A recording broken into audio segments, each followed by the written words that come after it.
प्रिय मित्रों, नमस्कार। आप सभी का हमारे YouTube चैनल पर स्वागत है। मित्रों, जैसा कि आप लोग देख रहे थे कि हम लोग जो है इंडियन ज्योग्राफी यानी कि भारत का भूगोल का अध्ययन कर रहे थे। इसमें हम लोगों ने एक नया अध्याय मृदा लिया है, जिसमें हमारे अब तक 2 वीडियो अपलोड हो चुके हैं।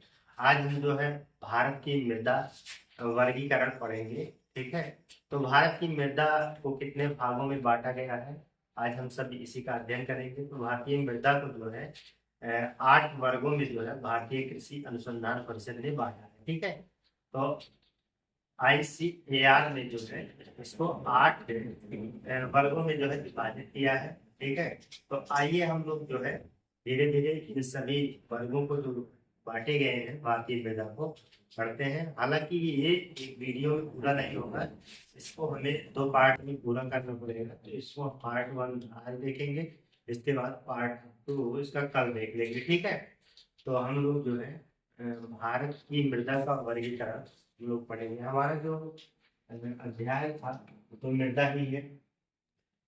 हमारे अध्याय का नाम जो है ये तो मृदा ही है। ठीक है, यानी कि सॉइल।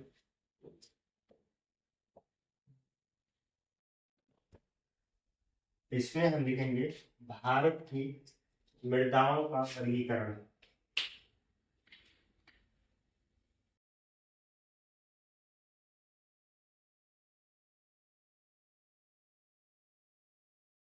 मृदा का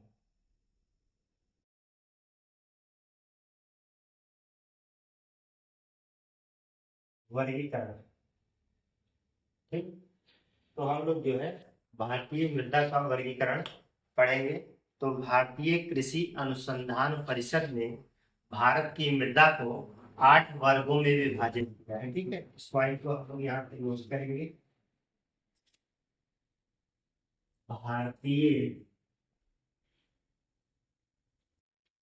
कृषि अनुसंधान परिषद ICAR। ICAR, ठीक है, ICAR Indian council agriculture research द्वारा भारतीय मृदा को 8 वर्गों में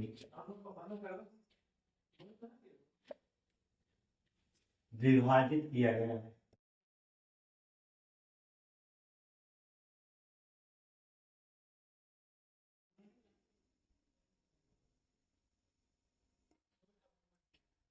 कितने वर्गों में विभाजित किया गया है, तो आप देखेंगे कि भारतीय मृदा का वर्गीकरण जो है ICAR यानी Indian council for agriculture research, ठीक है, तो इसने जो है भारत की मृदा को जो है 8 वर्गों में विभाजित किया है। ठीक है, तो इसमें हमारा पहला जो होगा वो हमारा जलोढ़ मृदा होगा।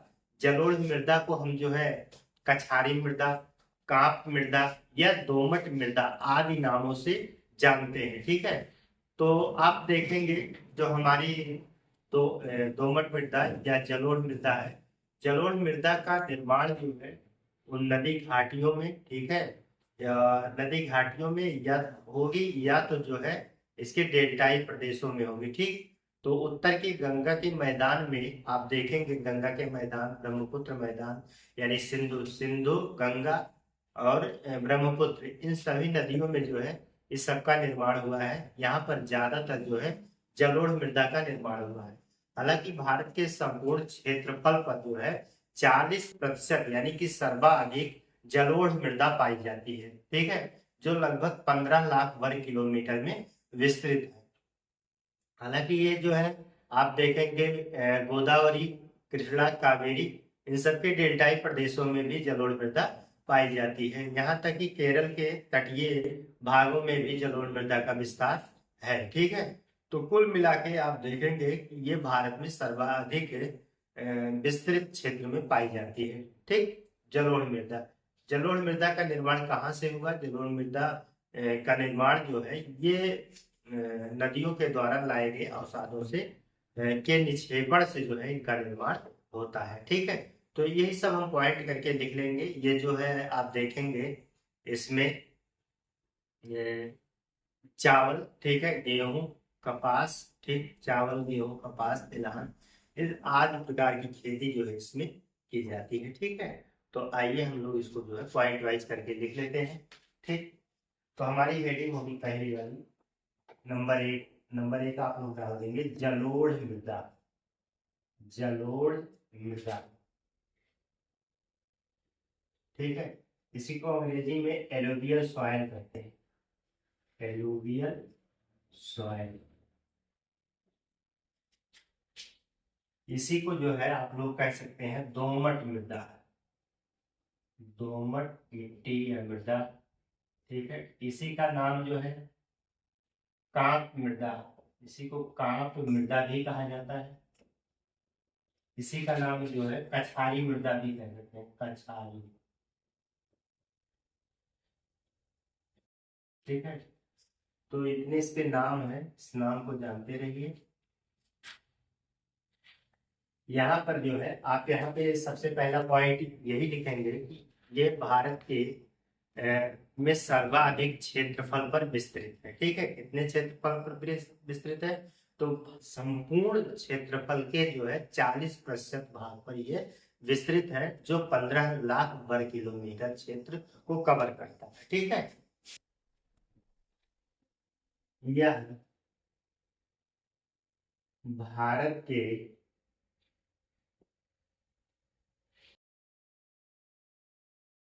कुल क्षेत्रफल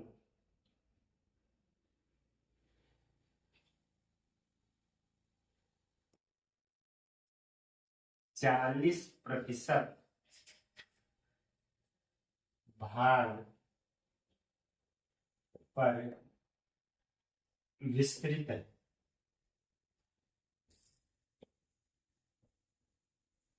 जो 15 लाख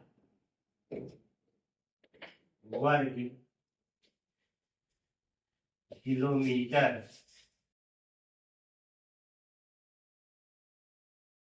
का क्षेत्र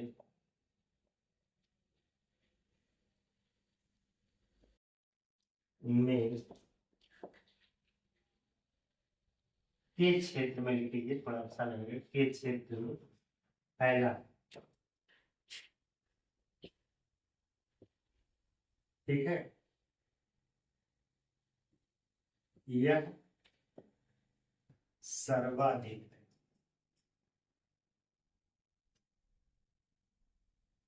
यह सर्वाधिक है का मतलब हुआ कि जितने भी, और इसके बाद 7 टाइप से और देखेंगे, 7 वर्गों को और आप लोग देखेंगे, उन सब में ये जो है सबसे ज्यादा क्षेत्र में विस्तृत मिलेगा। ठीक है, ये बहुत महत्वपूर्ण पॉइंट है। इस पॉइंट को जो है आप लोग यहाँ पे नोट कर लीजिए। ठीक है,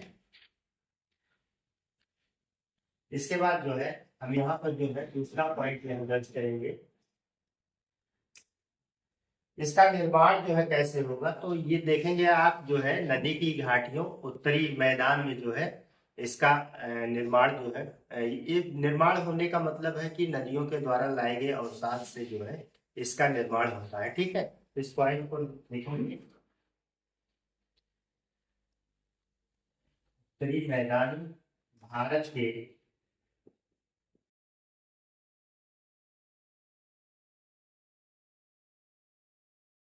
उत्तरी मैदानी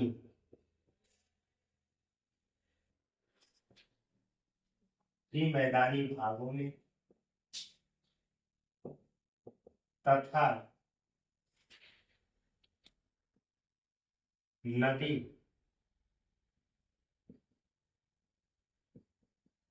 घाटियों में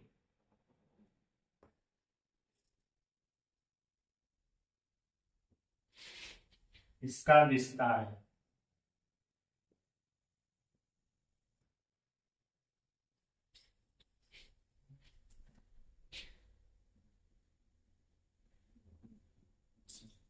यह नदियों द्वारा लाए गए अवसादों के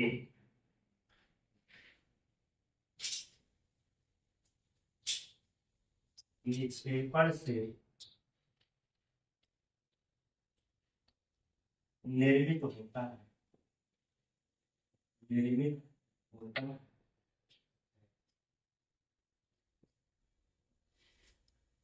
यह जो है कैसे निर्मित होगा, तो आप इसमें देखेंगे यह नदियों में जो है लाए गए अवसाद, जो नदियां अपने साथ में जो है ज्यादातर हिमालयी नदियां हैं, ठीक है, या पठारी नदियां भी हैं, तो ये सब अपने साथ में जो अवसाद लेकर चलती हैं, तो या तो अपने तली में जमा कर देंगे या तो ले जाके अपने मुहाने पर इसको छोड़ देंगे, ठीक है।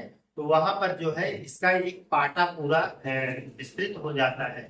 तो इससे धीरे धीरे कई वर्षों में पूरे क्षेत्र में जो है आप देखेंगे, ज्यादातर उत्तर भारत में, भारत की बात करेंगे तो हम देखेंगे कि गंगा का मैदान और ब्रह्मपुत्र के मैदान में इसका विस्तार ज्यादातर पाया जाएगा। हालांकि सिंधु क्षेत्र भी है, तो आप देखेंगे कि तो पाकिस्तान में सिंधु के क्षेत्र में भी इस प्रकार की मृदा का विस्तार पाया जाता है, ठीक है। तो इस चीज को आप नोट कर सकते हैं कि यह पंजाब से असम तक अगर आप विस्तार देखेंगे तो यह पंजाब से असम तक गंगा या सिंधु लिख लीजिए पहले, सिंधु गंगा ब्रह्मपुत्र, सिंधु गंगा ब्रह्मपुत्र नदियों के द्वारा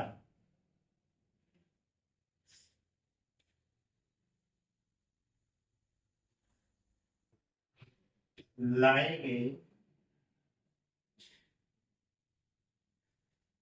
अवसादों से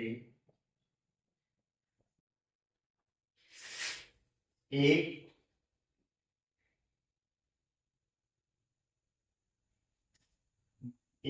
विस्तृत जलोढ़ मैदान का निर्माण हुआ है।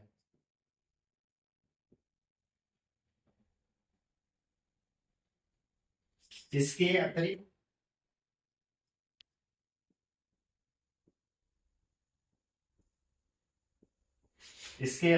आप देखेंगे कि जो भी दक्षिण भारत की नदियां हैं, जैसे आप देखेंगे गोदावरी, कृष्णा, कावेरी, नर्मदा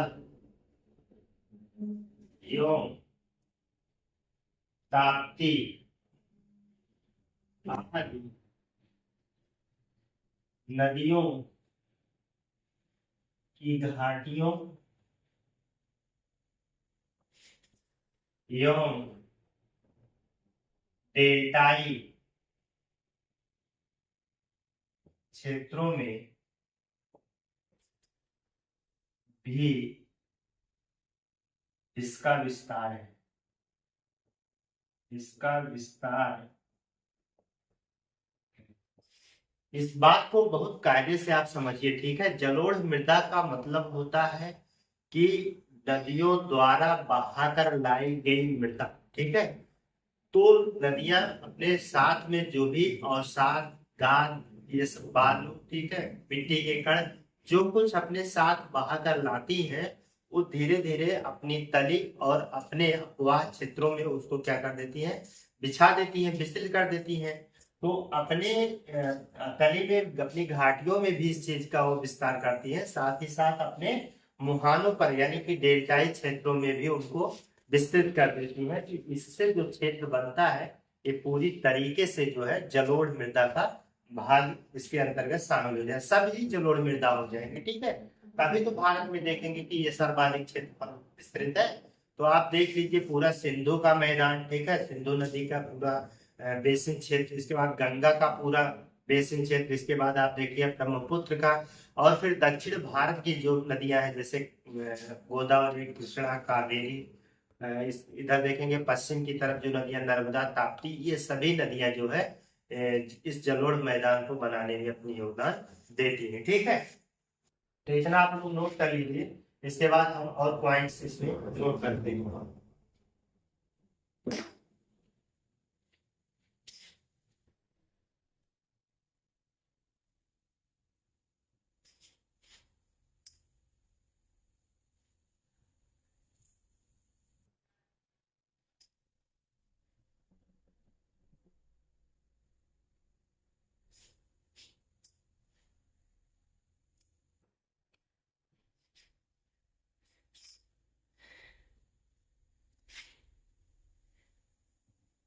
इसीलिए आप लोग नोट करेंगे, इसका रंग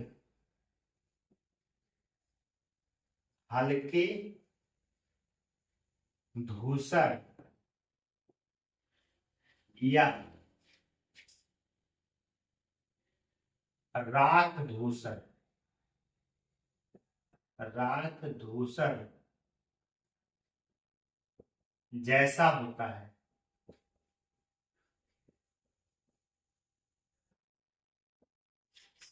जैसा होता है क्योंकि, क्यों ऐसा होता है? क्योंकि आप देखेंगे कि इसके नीचे जो कि इस जो कि इसके निक्षेपण की गहराई, ठीक है, गठन एवं निर्माण की कालावधि पर या समयावधि पर निर्भर होती है। ठीक है, यहाँ पर क्योंकि क्योंकि यह इसके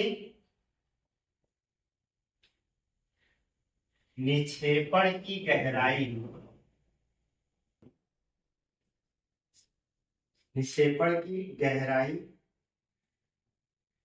गठन एवं निर्माण, गठन एवं निर्माण के समयावधि पर निर्भर होती है। ठीक है, शायद इसका मतलब आप लोग नहीं समझ पाए होंगे। इसका मतलब ये है कि इसका रंग काला है, धूसर, धूसर मतलब हल्का भूरा टाइप का होता है। ठीक है, तो इसका रंग इस तरीके से क्यों, कैसे हो जाएगा? तो ये मृदा जितने समय से, जितने अधिक समय से निर्माण होता रहेगा, उसका ये कलर राख राख जैसा हो जाएगा या तो हल्के धूसर जैसा हो जाएगा, क्योंकि यह जो है इसके निक्षेपण के समय पर निर्भर करते कितने दिन तक ये निक्षेपित रहा है। ठीक है, उसके गठन में, मतलब उसके गठन में किस प्रकार के कणों के मिलने से वो बना है।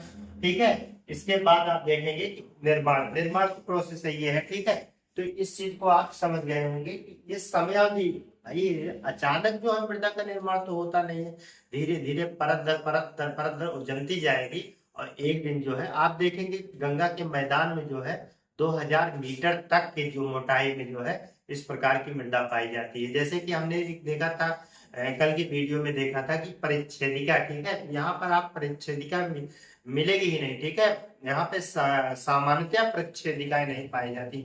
परिच्छेदिका जिसे हमने संस्तर में देखे थे ना, ये संस्तर, बी संस्तर, सी संस्तर, ठीक है, इस तरीके से काटा करके हम लोगों ने देखा था। तो वहां पर, यहाँ पे आप जो है गंगा के मैदान में, यानी कि मध्य और निम्न गंगा के मैदान में बिल्कुल संस्तर आपको दिखाई नहीं पड़ेंगे कि इसकी इतनी मोटाई ज्यादा हो गई, क्योंकि नदियों ने गाद को ला करके, ढेर सारी गाद को ला करके पाट दिया है। ठीक है, और पाटने की वजह से आप देखेंगे कि संस्तर का निर्माण संभवतः यहाँ हो ही नहीं सकता है, या ऐसा ही समझ लीजिए कि यहाँ पर एक ही संस्तर पाया जाता है, केवल ऊपरी। ठीक है, काफी उपजाऊ है। अगर आप देखेंगे, केवल अभी हम देखेंगे आगे कि इसमें जो है बांगर और खादर भी होते हैं, बांगर और खादर क्षेत्र भी इसी में शामिल होंगे। ठीक है, तो अभी हम उसका जिक्र करते हैं, तब तक आप लोग इसको पूरा हम कर लेते हैं। ठीक है, अगर आप बात करेंगे, थोड़ा सा हम कलर चेंज करेंगे, लग नहीं रहा है, थोड़ा सा जो है डिम हो रहा है, ठीक है। इसकी उर्वरता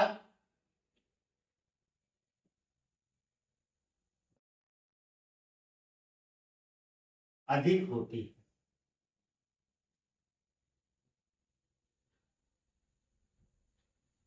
अधिक होती है, ठीक है। इसकी उर्वरता अगर देखेंगे अधिक होती है, तो अगर उर्वरता अधिक है तो यह गहन कृषि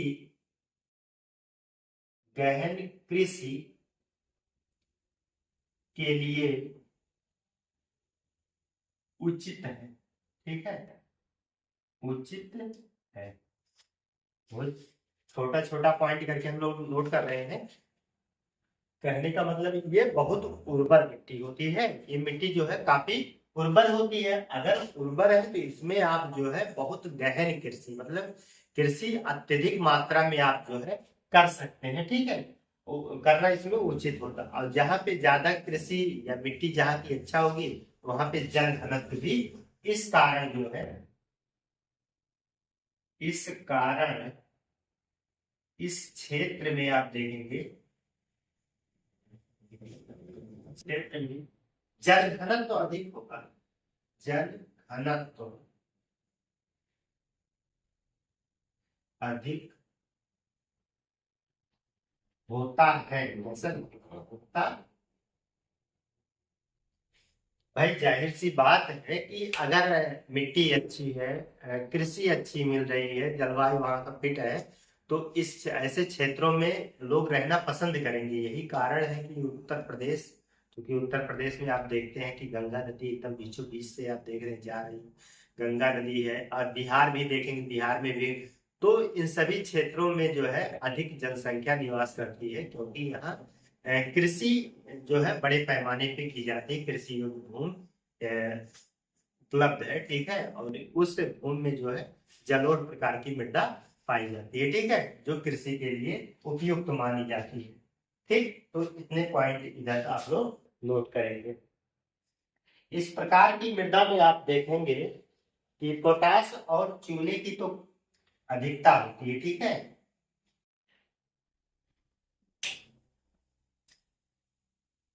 इसमें पोटास एवं चूने की प्रचुर मात्रा होती है, प्रचुर मात्रा होती है। जबकि जबकि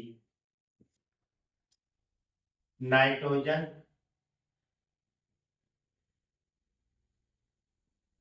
फास्फोरस एवं ह्यूमस, ह्यूमस, ठीक है, या जीवांश भी कहा जा सकता है इसे, ह्यूमस की मात्रा कम होती है।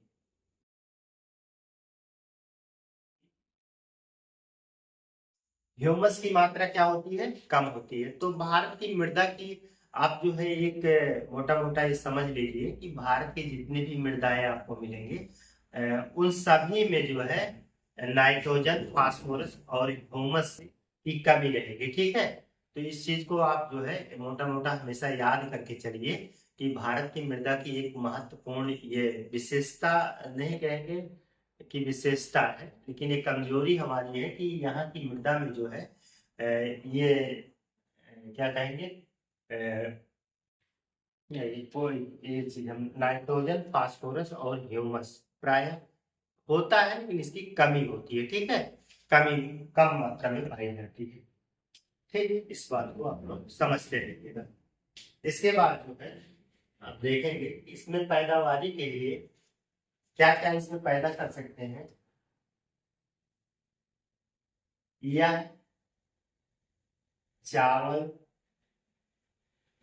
गेहूं, गन्ना,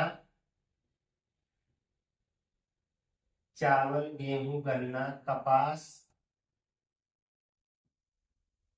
तिलहन,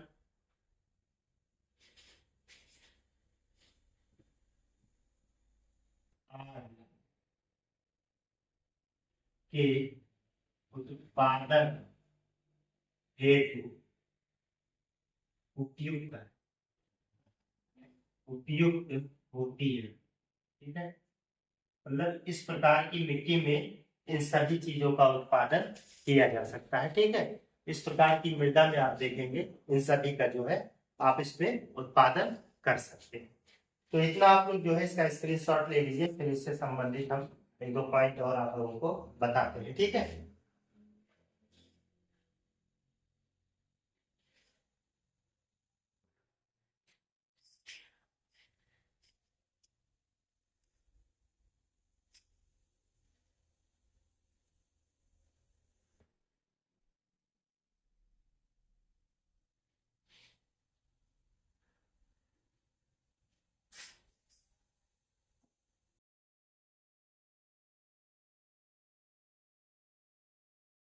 गंगा के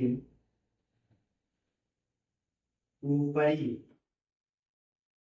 एवं मध्यवर्ती मैदान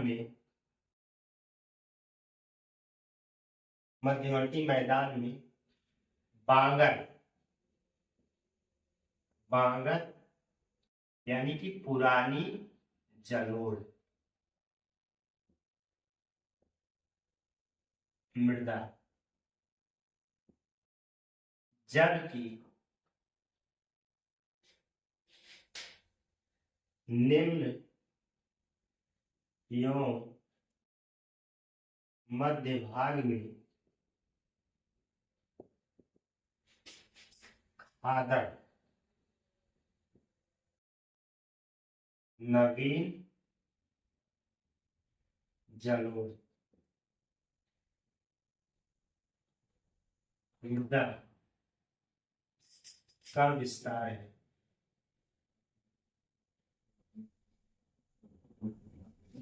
ठीक है, इस बात का क्या मतलब हुआ, इस बात को आप समझ लीजिएगा कि जो आपका यहाँ पे हम जो है अगर देखें कि मान लेते हैं कि ये वाली देखिए गंगा इस तरीके से आ रही, समझाने वाली बात है, इसे गंगा की नदी निकलती है। ठीक है, तो गंगा का जो ये भाग है ये ऊपरी भाग कहलाएगा। ठीक है, यहाँ पे आप देखेंगे ये मध्य गंगा हो जाएगा और इसके नीचे जो है ये निम्न क्षेत्र हो जाएगा। तो गंगा के मैदान के इधर ऊपरी और मध्यवर्ती, मध्यवर्ती का मतलब ये वाला क्षेत्र है। ठीक है, नीचे भी वही क्षेत्र हो जाएगा, ज्यादातर ऊपर वाला क्षेत्र है। ठीक है, तो ये मध्यवर्ती कहलाएगा। कौन सा भाग कहलाएगा? मध्यवर्ती। और ये कौन सा भाग कहलाएगा? ऊपरी भाग। ठीक है, यहाँ पे जो है जो मृदा पाई जाएगी इसको कहा जाता है बांगर। बांगर इसलिए कहा जाता है क्योंकि यहाँ पर जो है बांगर यहाँ पे जो है बड़े बड़े जो है कण यहाँ पे पाए जाते हैं। ठीक है, और बांगर की एक विशेषता और होती है कि इस समय जो है यहाँ पर प्रति वर्ष जब बाढ़ का पानी, गंगा में बाढ़ आती है, हर वर्ष आता है। ठीक है, प्रति वर्ष जो है बाढ़ का पानी इस बांगर वाले क्षेत्र तक पहुंच नहीं पाता है। ठीक है, पहले बहुत पहले की बात अगर देखा जाए तो शायद यहाँ पर जो है पानी पहुंच सकता है, लेकिन वर्तमान में जो है अब बाढ़ का पानी इस क्षेत्र तक नहीं पहुंच पाता है और यहाँ पर बांगर की स्थिति उत्पन्न हो गई है। बांगर से मतलब है कि हालांकि इसमें उत्पादन होता है, ठीक है, उत्पादन होता है, लेकिन खादर की अपेक्षा यहाँ पर उत्पादन कम होता है और उर्वरक की सहायता से इस बांगर वाले क्षेत्र में उत्पादन किया जाता है। ठीक है, इसके नीचे आप देखेंगे कि ये जो क्षेत्र होता है इसके अपेक्षा यहाँ पर छोटे छोटे कणों से निर्मित होते हैं। ठीक है, यहाँ पे आप देखेंगे छोटे छोटे कणों से निर्मित दोनों साइड में। ठीक है, तो यहाँ पर प्रतिवर्ष जो है गंगा का मैदान अगर है तो गंगा का जल जो है हर साल जो है यहाँ पर ये विस्तृत होता रहेगा। निम्न गंगा में भी वही दशा है। ठीक है, तो हर साल यानी कि प्रतिवर्ष वहां पर जल पहुंचता रहता है और वहां की मृदा को नवीन कर देता है, एक परत बिछा देता है। ठीक है, तो नई मृदा ऊपर से जो भी अवसाद डाल लेकर आती है गंगा, फिर उस पर बिछा देती है तो वहां की मृदा नई हो जाती है और जब नवीन मृदा हो जाती है तो वो उत्पादन के लिए उपयुक्त हो जाती है। इतना हमने टॉपिक जो है थोड़ा सा अलग से बताया, हालांकि इस बात को हमने पीछे एक बार जिक्र किया था, ठीक है।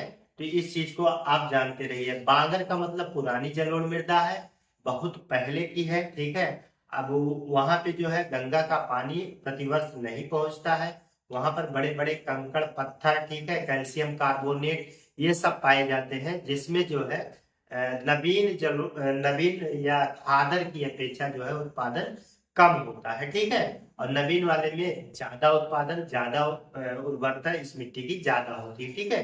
इस चीज को आप लोग जानते रहिएगा। इधर हमने इसका जिक्र कर लिया है, तो इसको हम मिटा देंगे, तो हमारे बताने के लिए था, ठीक है। तो इस क्षेत्र में विस्तृत है। एक पॉइंट इसमें हम लोग और नोट करेंगे, बलुई दोमट मृदा। बलुई दोमट मृदा की जल धारण क्षमता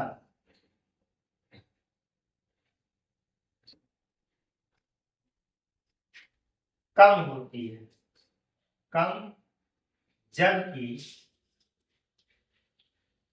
चिकनी मिट्टी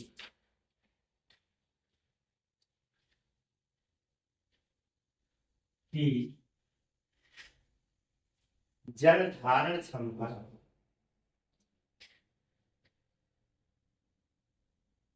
अधिक, अधिक, ठीक है।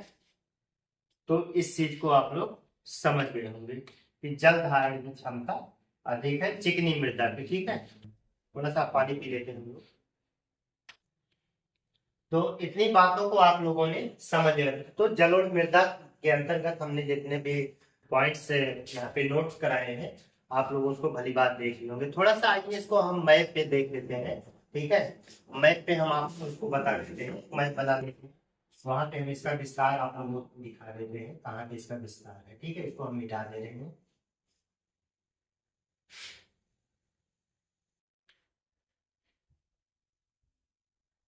तो अगर हम भारत का एक मैप बना दें, ठीक है, थोड़ा सा साइड में बना लेते हैं यहाँ पे।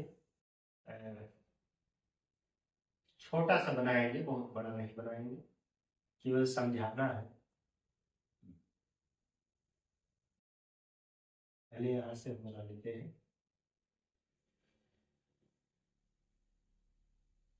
अच्छा बन रहा है, थोड़ा सा इसको सीधा कर लेंगे। टेढ़ा मेढ़ा मैप बन जाना चाहिए भाई अपने।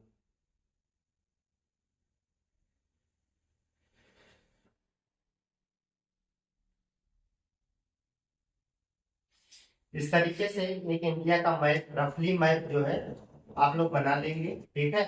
यहाँ पर देखेंगे कि पूरा इस क्षेत्र से लेकर के यहाँ पर पूरा ये वाला क्षेत्र, ये वाला एरिया देख रहे हैं ना आप लोग।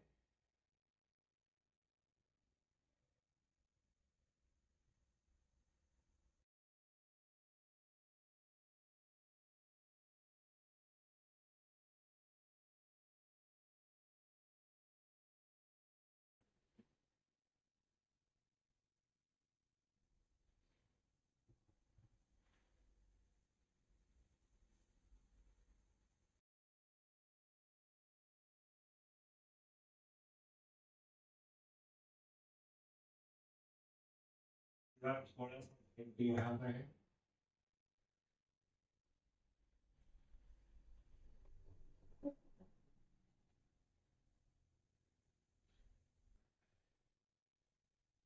यहाँ पर है, थोड़ा सा क्षेत्र यहाँ पर, ठीक।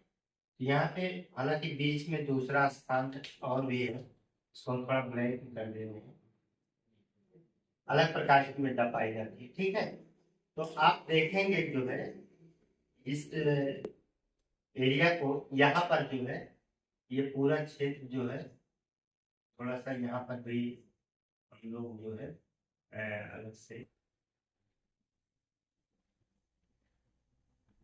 ये, तो ये पूरा सैडो वाला क्षेत्र जो है, ये क्षेत्र जो हमने बनाया ये पूरा जलोढ़ मृदा का क्षेत्र है।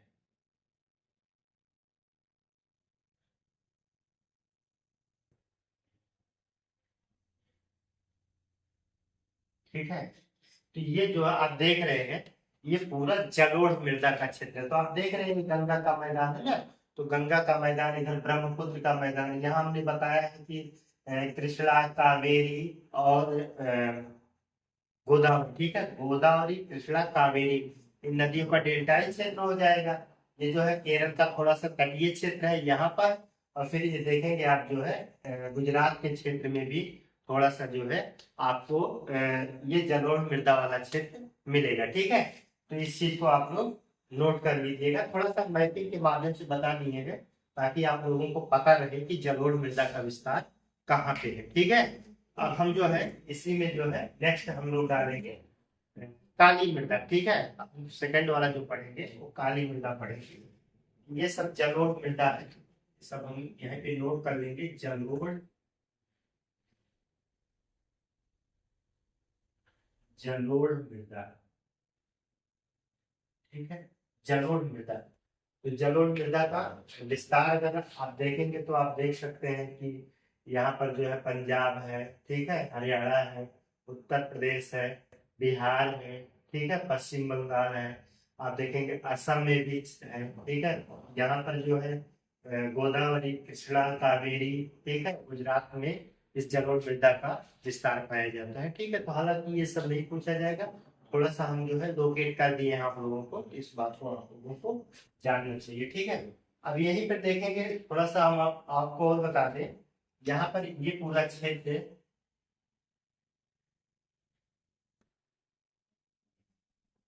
ये वाला पूरा क्षेत्र जो है आप देखेंगे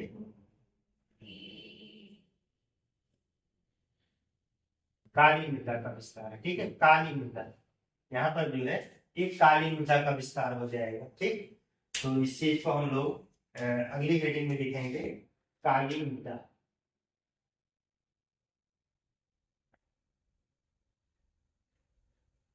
काली मृदा। इसी को ब्लैक सॉइल बोलते हैं, ब्लैक सॉइल,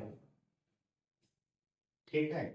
इसी को जो है रेगुर मृदा भी कहा जाता है, रेगुर, ठीक है, रेगुर मृदा। तो इसको जो है नंबर 2 ये हमारा हो जाएगा, नंबर 2 आपको लिख, ठीक। तो हम इस तरीके से मैप के माध्यम से आप लोगों को बताते चलेंगे, थोड़ा सा उसको आप लोग साइड में बना के रखिएगा, ठीक है। तो आगे भी और तमाम मृदाएं हैं, उनको दर्शाते हुए देखते चलेंगे कि मेजर भाग इसका कहाँ पड़ेगा।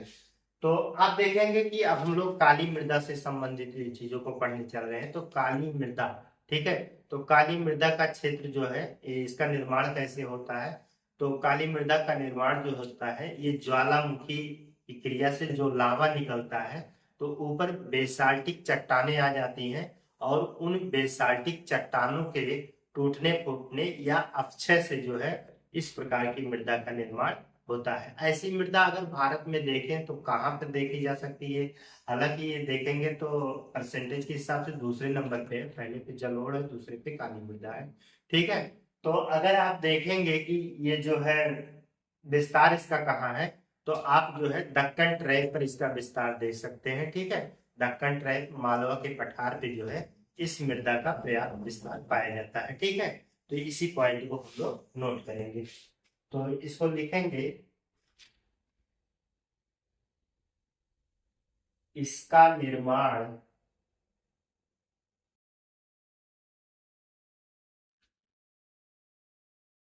ज्वालामुखी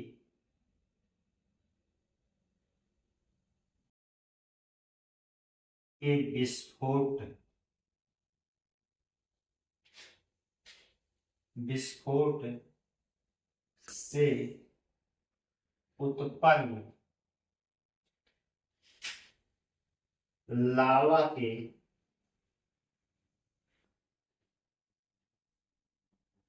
ठंडा होने से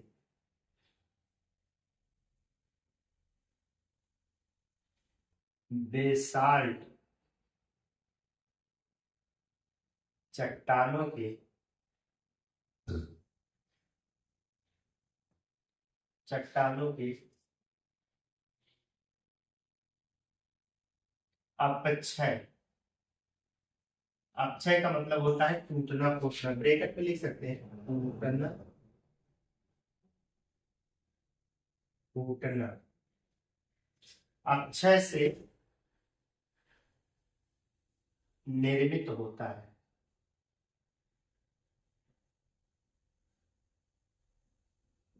ठीक है, तो आप देखेंगे कि जो है इसका निर्माण कैसे हुआ है। तो इस प्रकार की चट्टान का निर्माण जो है ज्वालामुखी की क्रिया हुई होगी, और ज्वालामुखी क्रिया से जो लावा निकला है कालांतर में वो ठंडा हुआ होगा।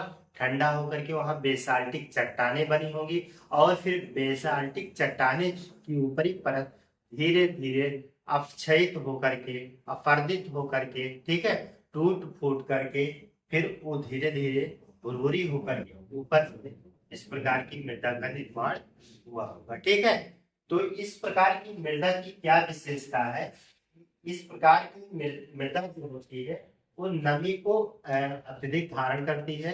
जब भी इसमें पानी जाता है तो बहुत जल्दी से गीली हो जाती है, फूल जाती है। इस प्रकार की मिट्टी क्या हो जाती है, फूल कर चिपचिपी हो जाती है। ठीक है, तो इस पॉइंट को भी नोट करेंगे हम लोग।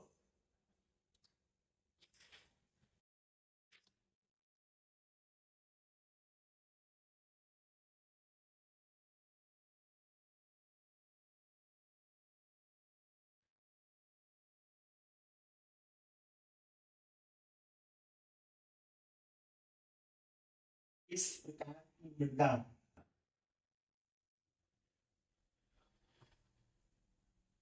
गीली होने पर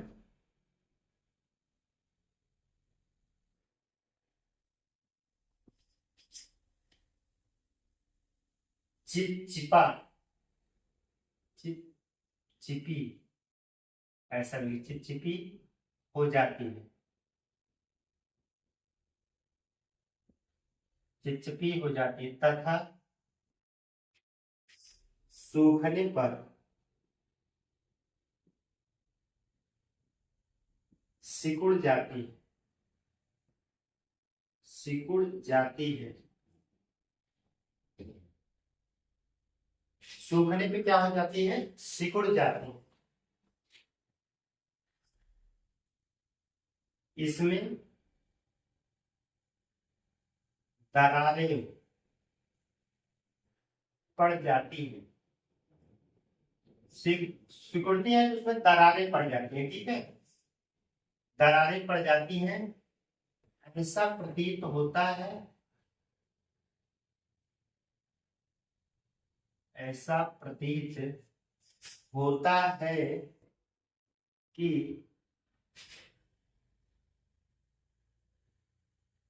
इसकी जुताई कर दी गई है, कर दी गई है, इसलिए इसे स्वतः जुती हुई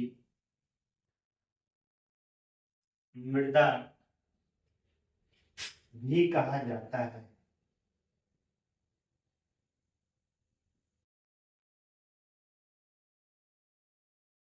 इसलिए इसे स्वतः जुती हुई मृदा भी कहा जाता है। तो इस बात से आप लोग समझ गए होंगे कि इस प्रकार की मृदा जब इसमें नमी प्रवेश कराया जाता है, यानी कि पानी इसको दिया जाता है या पानी जाता है, तो इसकी पहली बात ये चिपचिपा, इसकी मिट्टी क्या हो जाती है, चिपचिपी हो जाती है। ठीक है, और जब ये सूखती है, मतलब शुष्क अवस्था में आती है, तो इसकी मिट्टी सिकुड़ जाती है, और सिकुड़ कर उसमें क्या पड़ जाती है, दरारें पड़ जाती हैं।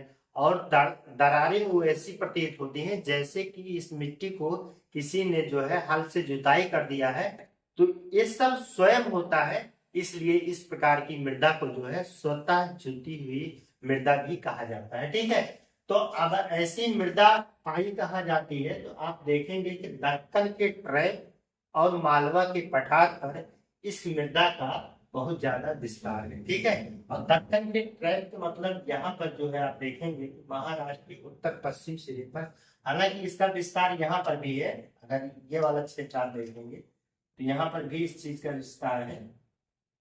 ठीक है, तो इस प्रकार की मृदा का इधर भी विस्तार है।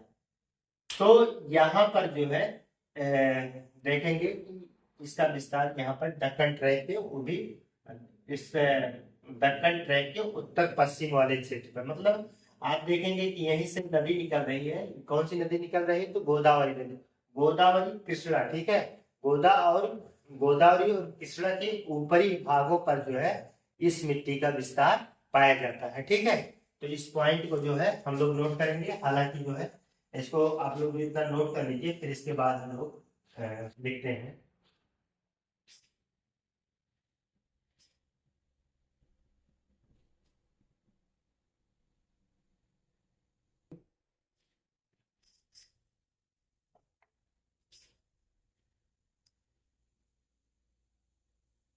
इसका विस्तार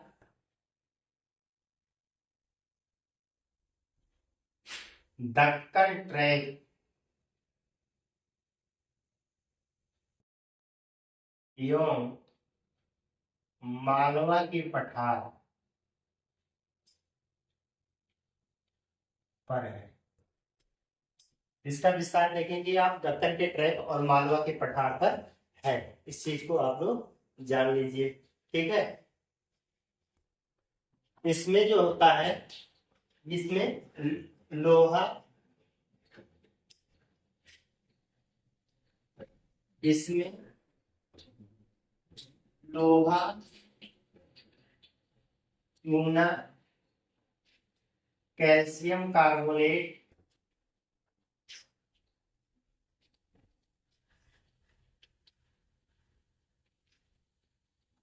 calcium carbonate, potash,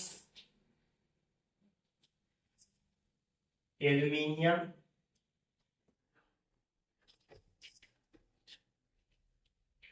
magnesium carbonate, magnesium carbonate,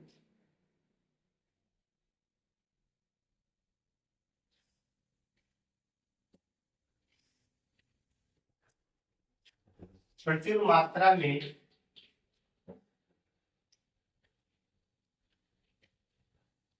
पाया जाता है। जबकि कमी किसकी है? कमी भी दिखाना पड़ेगा। जबकि नाइट्रोजन, फास्फोरस एवं ह्यूमस की कमी है, ठीक है। तो इस प्रकार की मृदा में आप देखेंगे कि लोहा, चूना, कैल्शियम, ठीक है, पोटास, एल्यूमिनियम, मैग्नीशियम कार्बोनेट, ये सब की प्रचुरता होगी। ये तत्व जो है अधिक मात्रा में पाए जाएंगे। लेकिन नाइट्रोजन, फास्फोरस और ह्यूमस की कमी होगी, पाए जाएंगे बट इनकी कमी रहेगी, पर्याप्त मात्रा में नहीं मिलेंगे, ठीक है। तो इस प्रकार की मृदा की विशेषता होती है, ठीक है। तो इसमें जो है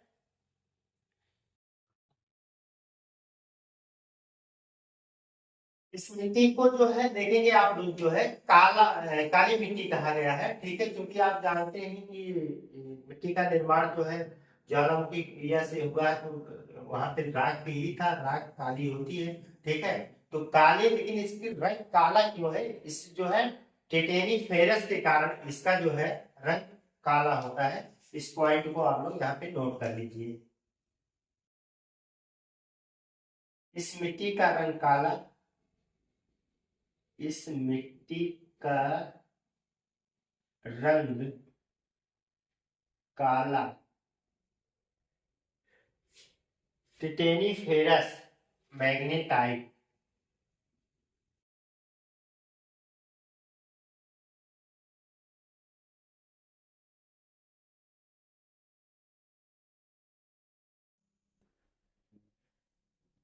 के कारण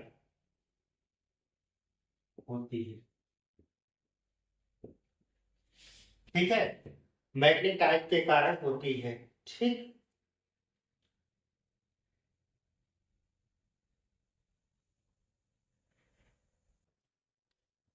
तो इस चीज को आप लोग इस देखेंगे कि इसका जो रंग होता है, इस पॉइंट को आप लोग जानते रहिए, बड़ा इंपॉर्टेंट है, ठीक है। इसका रंग काला क्यों होता है? तो टिटेनी फेरस मैग्नेटाइट के कारण इसका रंग काला होता है। ठीक है, तो इस प्रकार की मिट्टी में जो है आप देखेंगे कपास की खेती जो है पर्याप्त मात्रा में की जाती है। कपास की खेती के लिए यह मिट्टी बहुत उचित होती है, इसलिए इसे कपासी मृदा भी कहा जाता है। इस पॉइंट को भी नोट कर लेंगे आप लोग। यह मृदा कपास की कृषि के लिए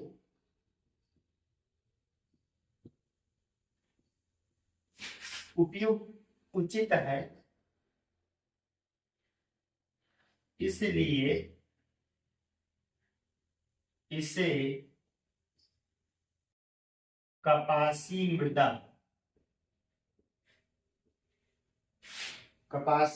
भी कहा जाता है। इसे और भी नाम दिया जाता है, इसे उष्णकटिबंधीय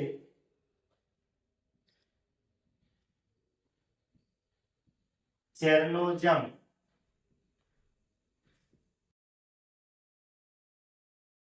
मृदा भी कहा जाता है। ठीक है, इसे जो है चेरनोजम मृदा भी कहा जाता है। इसे ट्रॉपिकल ब्लैक अर्थ भी कहा जाता है। ठीक है, इसे इसको भी लिख लीजिए थोड़ा सा शॉर्ट में। इसे ट्रॉपिकल